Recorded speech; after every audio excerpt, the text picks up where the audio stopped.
आज कोई किस पर वीडियो बनाता है, कोई किस पर वीडियो बनाता है।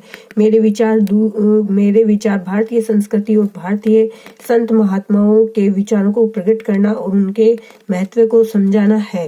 भगवान श्री कृष्ण का ध्यान के लिए खास बात अपने अनुभव ध्यान देने की है। एक तो ध्यान हम करते हैं और एक ध्यान होता है जो होता है वह असली है, और जो ध्यान करते हैं वह नकली। ध्यान होता है किसका है? संसार का ध्यान करते हैं किसका? भगवान का। ध्यान में होने और करने में क्या कारण है? करने में तो हमारा उद्देश्य की ध्यान करना चाहिए जिससे भगवान के प्रति उत्तरोत्तर प्रेम बढ़े, और होने में संसार का राग, आसक्ति, प्रियता का त्याग रहता है।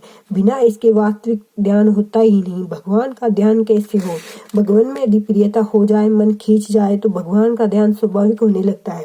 निरंतर रहने वाले भगवान का स्वरूप क्या है? श्रीमद् भागवत में भगवान ने कहा है कि मया तत्मिदं सर्व जगत व्यक्तम मूर्तिना, मेरे निराकार स्वरूप में यह समस्त संसार व्याप्त है।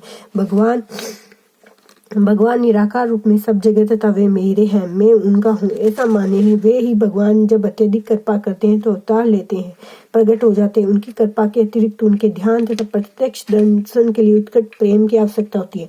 तभी वे हमारे इच्छित इष्ट रूप में कृष्ण, राम अथवा शिव रूप में प्रकट होकर दर्शन देते हैं। कृष्ण अस्तु भगवानम शिवम, भगवान कृष्ण साक्षात परमात्मा है। कृष्ण का अर्थ क्या हुआ?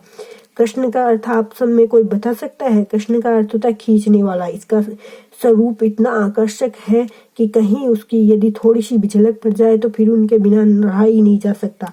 सबका मन, इंद्रिया, बुद्धियां, हृदय खींच जाएंगे, फिर तो वह अपने आप को अपने हाथ में नहीं रख सकेगा। ऐसे ही भगवान कृष्ण अत्यंत सुंदर है, उनके समान कोई सुंदर है ही नहीं। वे सबसे प्यारे हैं। शरीर भी इतना प्यारा नहीं है जितने भगवान प्यारे हैं। वे सबके हृदय में प्राणी मात्र में है, अतः अत्यंत प्रिय है। भगवान कृष्ण जब वृंदावन में बंसी बजाते हैं तो स्थावर जंगम संग के सब प्राणी उस ओर खींच जाते थे। निरंतर प्रवाहित होने वाले यमुना भी स्थिर हो जाती थी। सदा स्थिर रहने वाले वृक्ष आनंद मगन हो नृत्य करने लगते हैं। जैसे भगवान की वंशी की ध्वनि आकर्षक है, वैसे ही भगवान स्वरूप भी अत्यंत आकर्षक है। इतना अनंत सौंदर्य माधुर्य है कि उस सुंदरता की कोई कल्पना ही मनुष्य कभी नहीं कर सकता।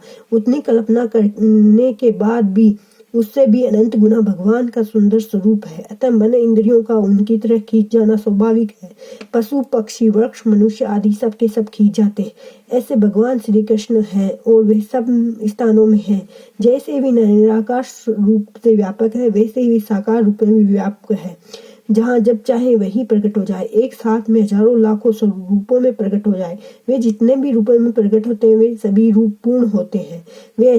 वैसे अनंत सौंदर्य निधि है। ऐसे अद्भुत दिव्य लीलाएं करते हैं कि उन्हें देखकर जीवों को अपना होश ही नहीं रहता। ऐसे भगवान श्री कृष्ण का ध्यान इस प्रकार करें।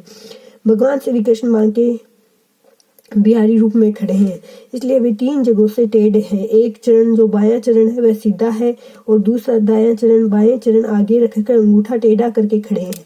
इस प्रकार उनका सिर चरण टेढ़ा, घुटना भी टेढ़ा, कमर से भी वे टेढ़े हैं, ऊपर गिरवा भी टेढ़े खड़े हुए हैं तथा बंसी बजाते हुए मंद मंद मुस्कुरा रहे हैं। अब उनके सिर चरणों और ध्यान दिया जाए तो वे बड़े ही सुंदर है। लाल कमल के समान लाल लाल तलवे, अंगुलियां और अंगूठे नीचे से लाल है, ऊपर से श्याम है तथा उन पर उज्जवल नख है। यह जो मैं विचार मेरे नहीं है, ये श्री स्वामी राम सुख दास जी के विचार है जो ज्ञान की पगडंडियों से लिया गया है। जय श्री कृष्ण।